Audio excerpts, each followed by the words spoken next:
So we are welcoming those who are joining us via Facebook and also those who will be viewing on our YouTube channel.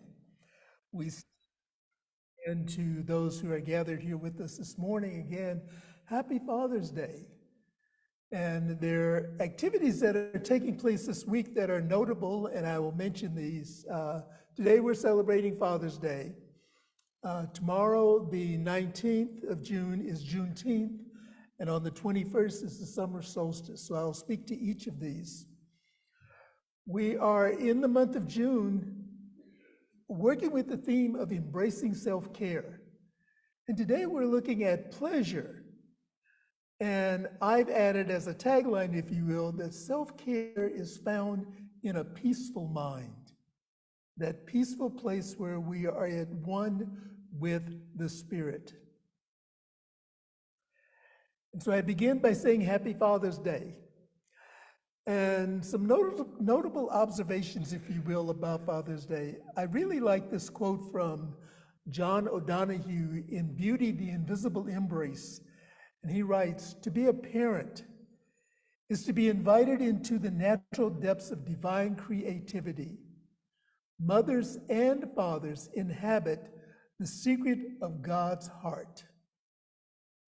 And so we say Happy Father's Day to all of the fathers and father figures who have given rise to nurturing life in all of its forms, encouraging us to, most of all, listen to and have respect for one another. And if you have this month's Science of Mind magazine, I really encourage you to read the lesson for today on Father's Day. The writer this month has some very good daily guides in there.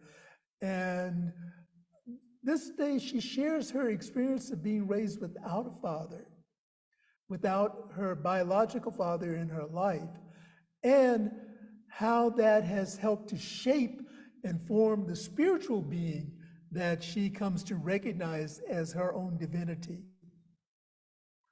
Also, in terms of shifting that is going on, I remember when I was in ministerial school, we were in a meeting with Dr. Michael Beckwith, and we were sharing with him how some of the national televangelists, if you will, were speaking more of the science of mind language, more the positive and uplifting language. And Reverend Michael's response to that was, that now is our call to move higher in our own consciousness, because it is our charge and our responsibility to lift the world's consciousness. And so a shift that is going on right now, the world is experiencing an invitation to shift away into a new way of living and being on this earth. A shift from the absolute separation of the divine masculine and the divine feminine to a balancing of these two energies. Doing this, we reside in the cohesion of the universe and attune ourselves to the divine oneness of all life. Tomorrow, Juneteenth, is a significant celebration in the lives of those who identify as African Americans in this country. It is the 116th anniversary of the emancipation of enslaved African Americans. Juneteenth is a combination of the words June and 19th, also known as Emancipation Day or Freedom Day. This symbolizes the end of slavery in states outside of the Union. And what is significant about June 16th was this was the reading of the President Lincoln's General Order freeing the slaves, which he actually signed which actually took effect in January of 1863. However, it wasn't until June 19th of 1865 that the message was received in the state of Texas. And Texas was one of the last states remaining outside of the Union. And the reading of Lincoln's proclamation was significant because it freed more than 250,000 enslaved people in the state of Texas. Some key historical points here. The Emancipation Proclamation issued in January of 1863 actually paved the way for the 13th Amendment to be to be added to the United States Constitution, and was ratified in December 13th of 1865. And the 13th Amendment permanently abolished slavery in the United States. Fast forward to June 17th of 2021, President Joe Biden signed the Juneteenth National Independence Day Act into law, thus officially making June 19th the 11th federal holiday here in the United States. Now, we cannot rest on the laurels of the past. We're to be mindful of the recent and broader reckoning over racial injustices and the deepening polarization that is taking place right here and right now. And I have a couple of quotes that I'd like to share with you related to this. Angela Davis, American political activist, offers this. Today, on Juneteenth, the day we celebrate the end of slavery, the day we memorialize those who offered us hope in the future, and the day when we renew our commitment to freedom. And this is from Barack Obama. Juneteenth has never been a celebration of victory or an acceptance of things of the way things are. It is a celebration of progress. It is an affirmation that despite the most painful days of our history, change is possible, and there is still much work to be done. And moving that into our individual experience of living daily life on this planet, living as people of faith, living as best we can the teachings of the principles of science of mind. And what I share with some of my traditional Christian contacts and friends is that when they ask, what is our philosophy, or what is our religion, or what is our teaching about? And I share with them, Science of Mind follows as best we can the teachings of Jesus that allows us to live life in an area of oneness and wholeness.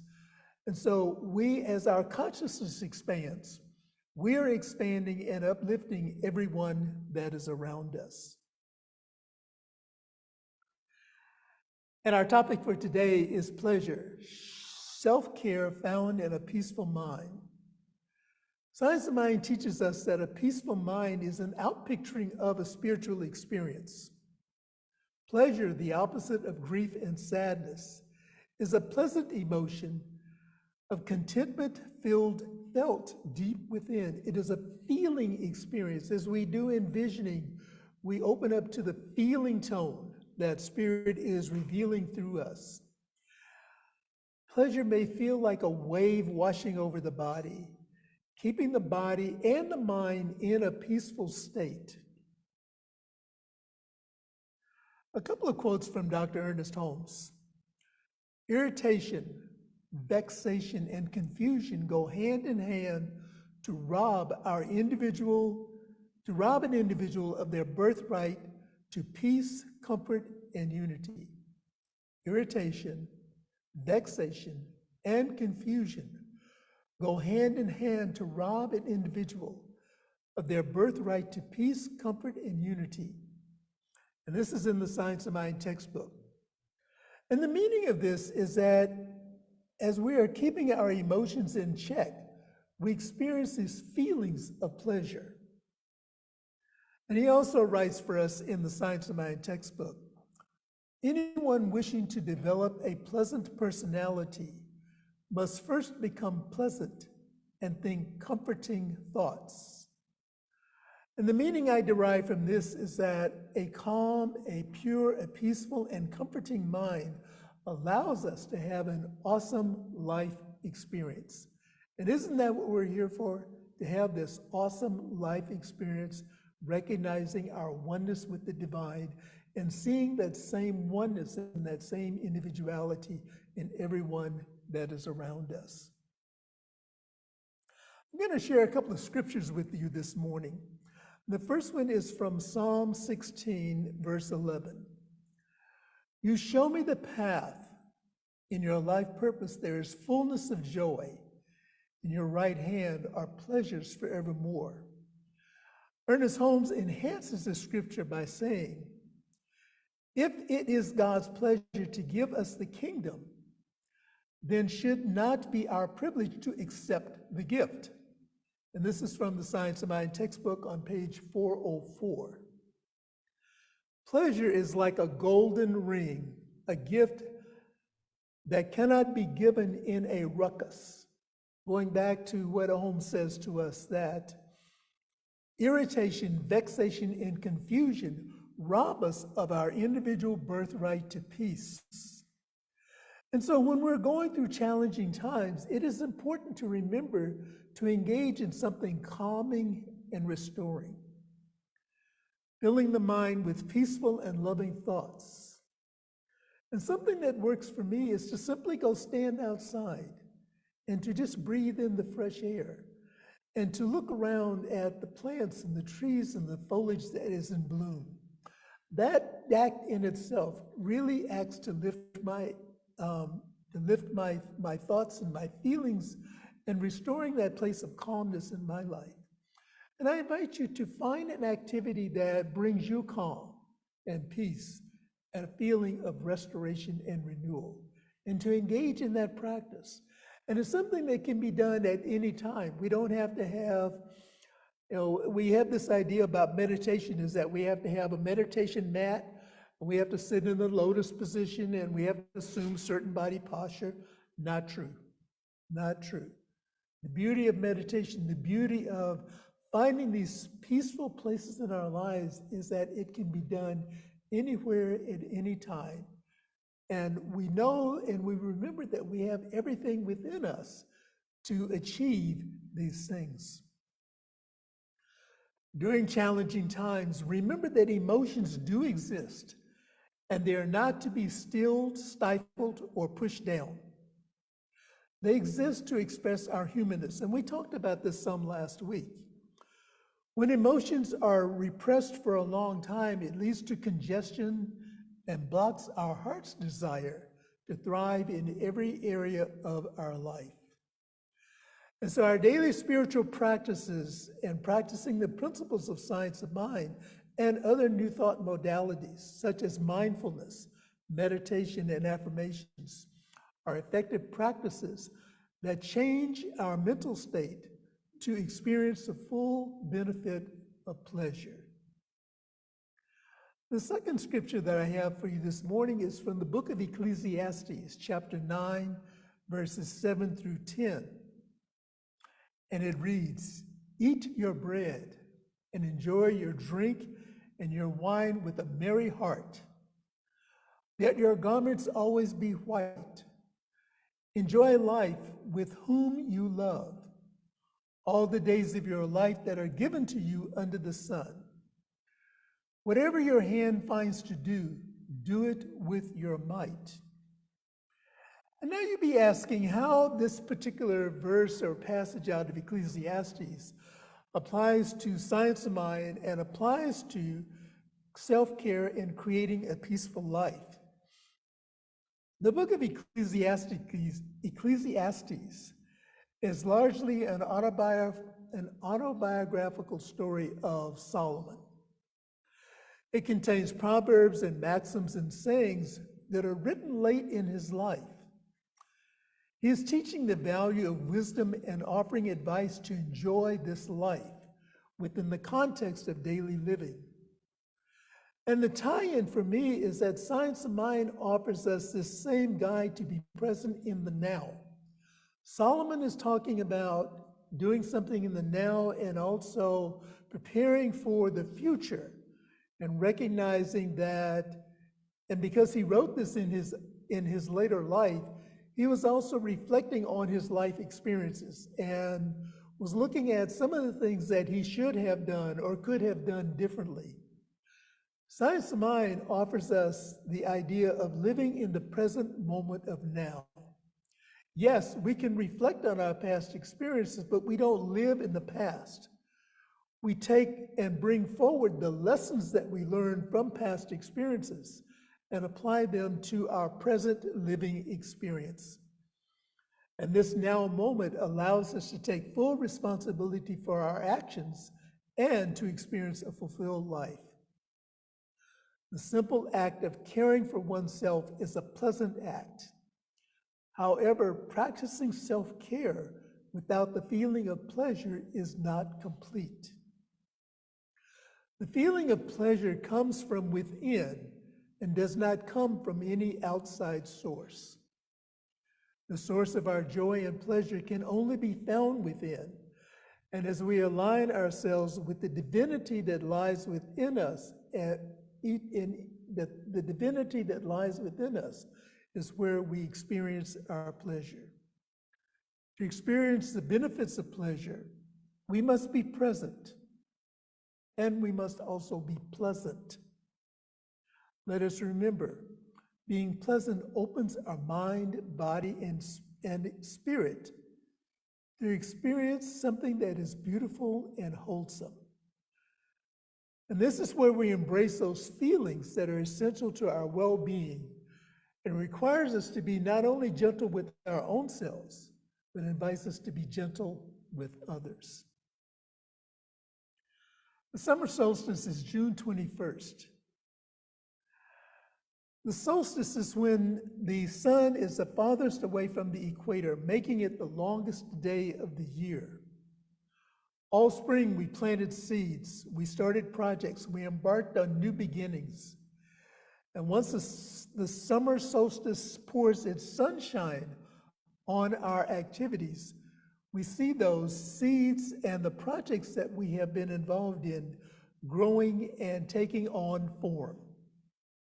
It invites us to see the green and growing potential of our own coming into being, the miracle of manifestation painted on this large canvas of awareness. It's an opportunity to go within. And as I was reflecting on this, I was thinking of our Science of Mind teaching symbol. And the teaching symbol is the circle, which embraces the oneness of all that there is. And within that circle, there are three parts: the top part representing the mind, the middle part representing the spirit, and the bottom part of the circle representing the outpicturing or the manifestation of the way things work in our lives. And another illustration I like to use is the way that we teach the symbol to our young people in junior church, is to think of it as the seed, the soil, and the plant. So as we're reflecting on the summer solstice, the seed that we have planted into the fertile soil of the mind, that fertile creative space, is now our picturing. It is a demonstration of what we have planted in thought. And we don't have to wait for the summer solstice to realize this. We recognize this every day. If you want to know how your life is working, look at how you're living your life. What's outpicturing in your life? This gives us the opportunity to go back and plant a new seed, to engage in new thoughts, to have a different experience. And I came across this metaphor for what the seasons of life offers that I want to share with you. There was a man who had 4 sons, and he wanted his sons to learn not to judge things too quickly. So he sent each one of them out on a quest, in turn, to go and look at a pear tree that was a great distance away. The first son he sent out in the winter. The second son he sent out in the spring. The third son he sent out in the summer. And the youngest son he sent in the fall. And when they had all gone out and had come back, he called them together to describe what they had seen and witnessed. The first son, who went out in the winter, said the tree was ugly, bent, and twisted. The second son, who went out in the spring, said it was covered with green buds and full of promise. The third son, who went in the summer, disagreed. He said it was laden with blossoms and smelled so sweet and looked so beautiful. It was the most graceful thing that I have ever seen. The last son, who was sent in the fall, disagreed with all of them.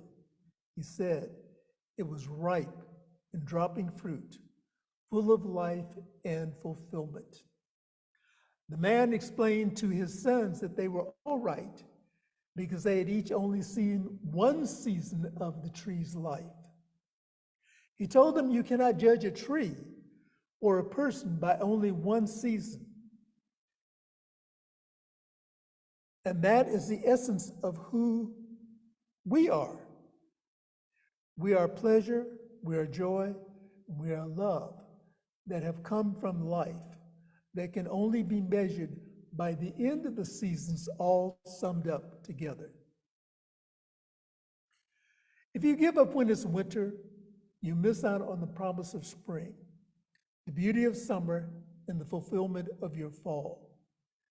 Don't let pain or despair or one season destroy the joy of the rest. Some of us get stuck in a season, a painful season, or even a joyful season, and we fail to remember that all of the seasons connect together to make life the totality of the experience that it is. So celebrating Father's Day, Juneteenth, the summer solstice, and the relaxing summer activities invites us to consider it is a sacred time of reflection, release, restoration, and renewal. And so the concluding points that I would like to leave with you this morning are: pleasure is not a tangible thing that can be touched. It can only be felt. A healthy and powerful mind is constantly in touch with the wholeness of our true identity. We experience total pleasure when there is calmness and peace in our minds. To feel pleasure, we must embrace and align with the calmness and the quietness of our true self. Calmness and peace cannot be attained in a mind filled with turbulence, anger, and irritation. Remove yourself from toxic relationships and situations. Toxic situations and people interfere with the pleasant feelings that can be produced in a peaceful mind. And perhaps the most important is the benefit of applying daily meditation to our spiritual routine and emerging that feeling of absolute peace and tranquility that it brings with it. And finally, this from Ernest Holmes: energy must find an outlet. Now I invite us to say together our weekly affirmation, which will be posted on our screen. Calmness accompanies me every single moment of my life. Let us say that together again. Calmness accompanies me every single moment of my life.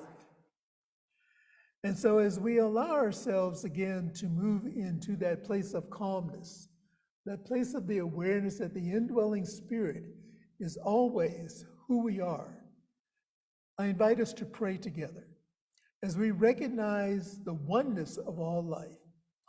We recognize the beloved that is expressing itself wholly, fully, and completely as the very essence of who we are and the very essence of all that there is.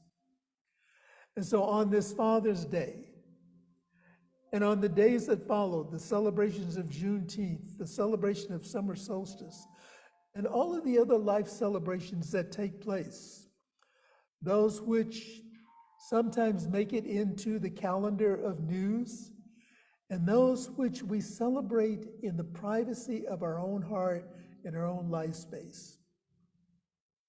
Know that all of the activities that we engaged in are blessed by our merely presence being there. because we are that place where God shows up. We live, move, and have our very beingness as the life of God. And so as we continue to celebrate all of the seasons of life, bringing into our mind this peaceful awareness, this feeling of awe, this feeling of wonder, this feeling of majesty, we recognize that I am that place where the Spirit moves, dwells, and has its beingness. It is in the seasons of life that we recognize joy and fulfillment and prosperity and abundance and all of the other things that we aspire to make this life worth living. And as we embrace this consciousness of oneness, we embrace the totality of life.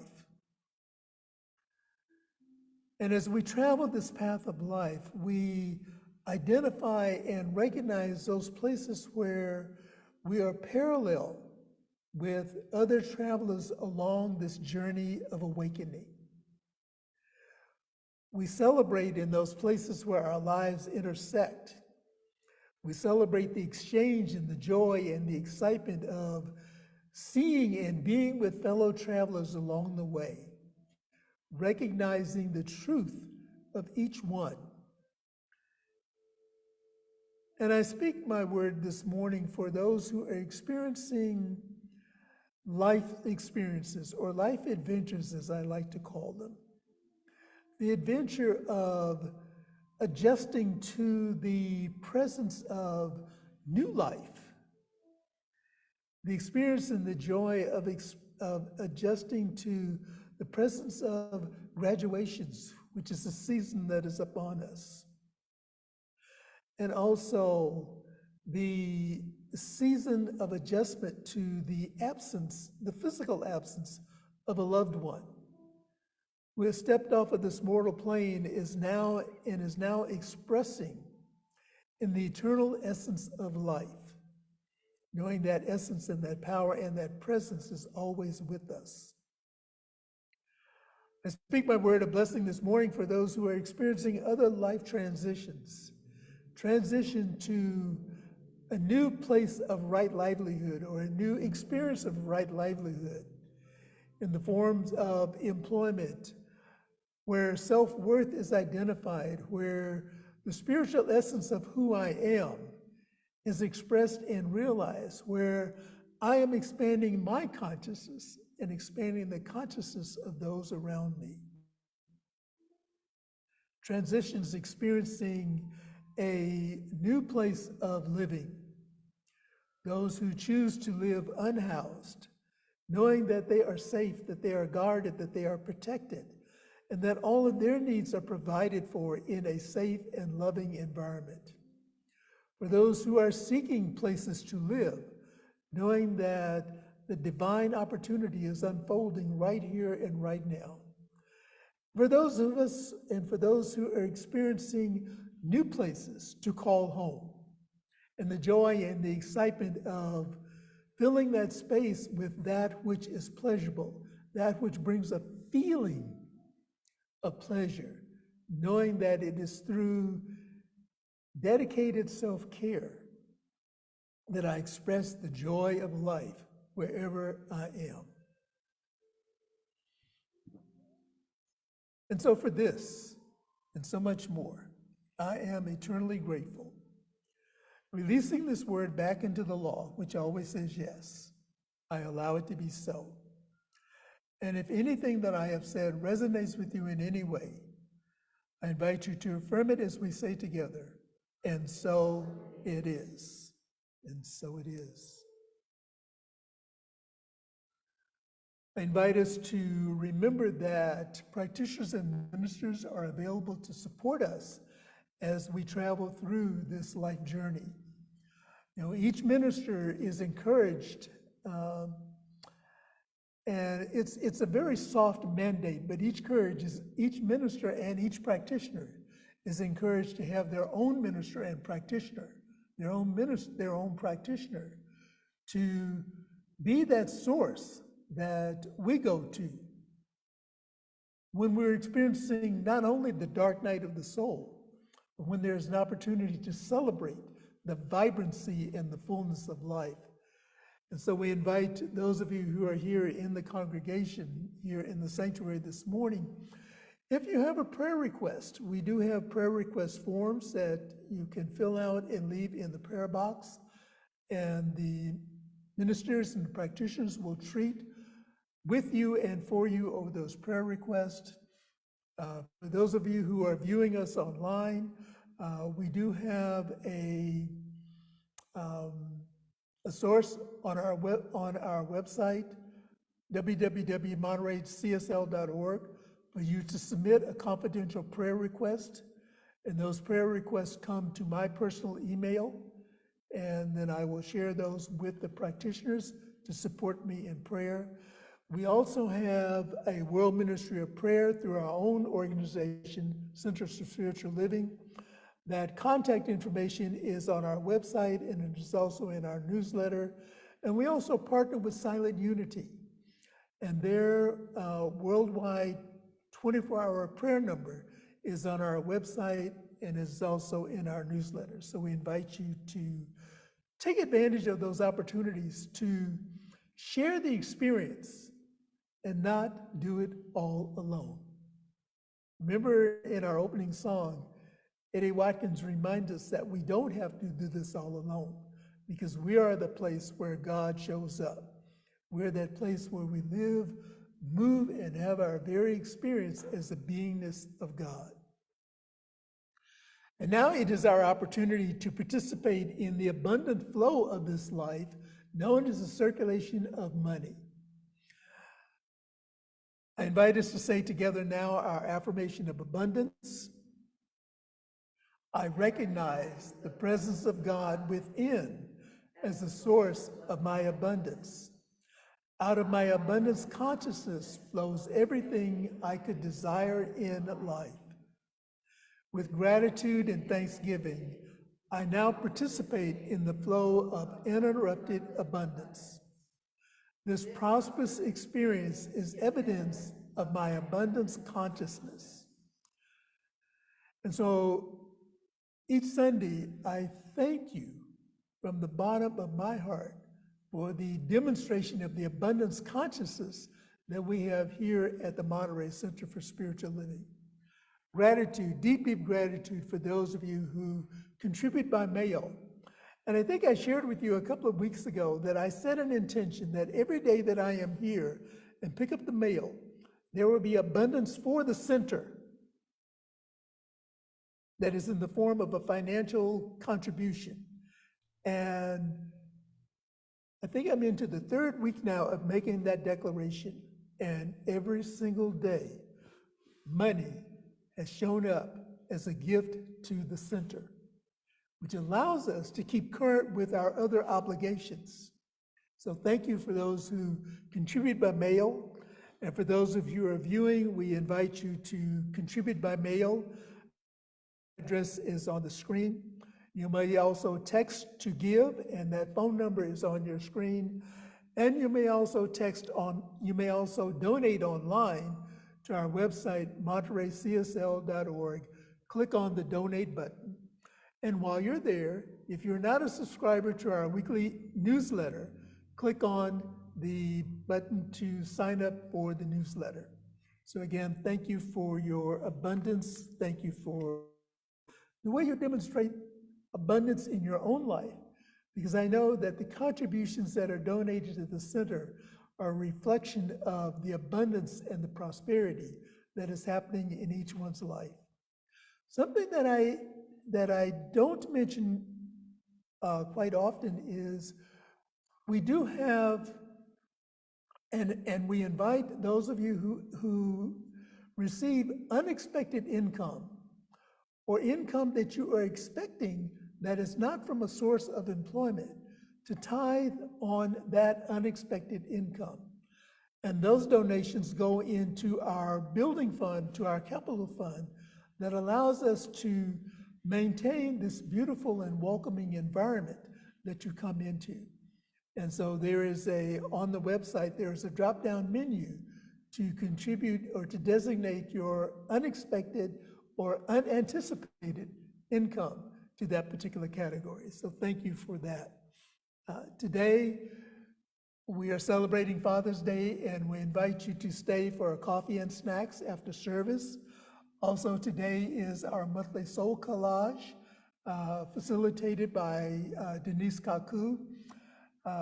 There is a recommended donation of $35. However, no one is turned away for the lack of money. And so we invite you to take advantage of that from noon until 2. So stay for conversation and coffee and snacks, and then participate in Soul Collage. Visioning for our center is every Saturday.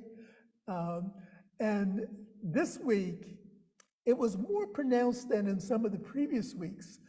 And that was as we are thinking about the love that exists in this place, the love that inspires and uplifts each one of us, is to have a Bring a Friend Sunday.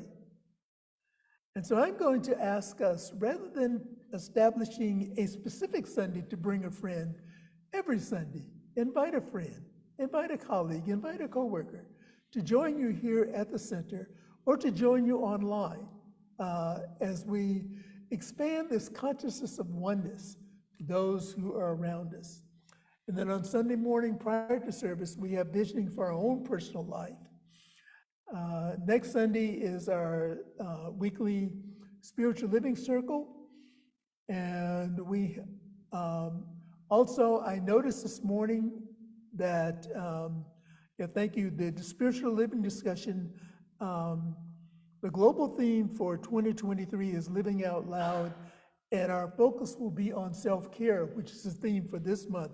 And we discuss articles out of the Science of Mind magazine in our spiritual living circle. So we invite you to take part of that.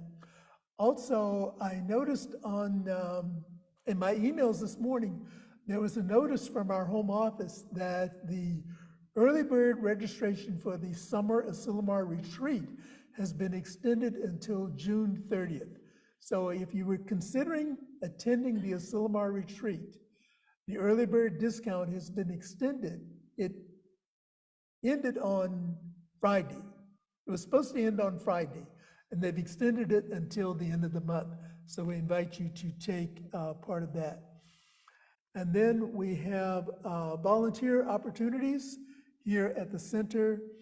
You may check our website and also our newsletter for those opportunities. We're still recruiting a bookkeeper, and the bookkeeper is a paid position.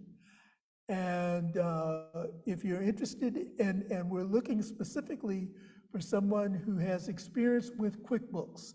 So if you know someone, or if you yourself are interested in serving our community as a bookkeeper and have experience with QuickBooks, please contact Bobby Hall, and her contact information is in the newsletter, and it is also on our website.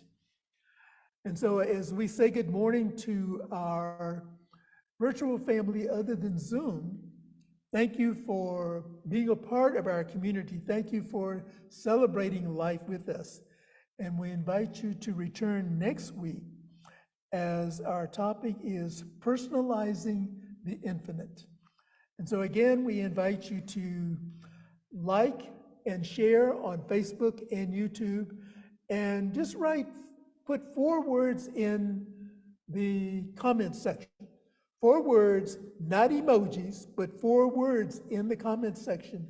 And this expands the algorithms so our message gets out and covers more people. And so we say thank you and good morning to our family that is joining us virtually. And I invite our Zoom community to remain with us.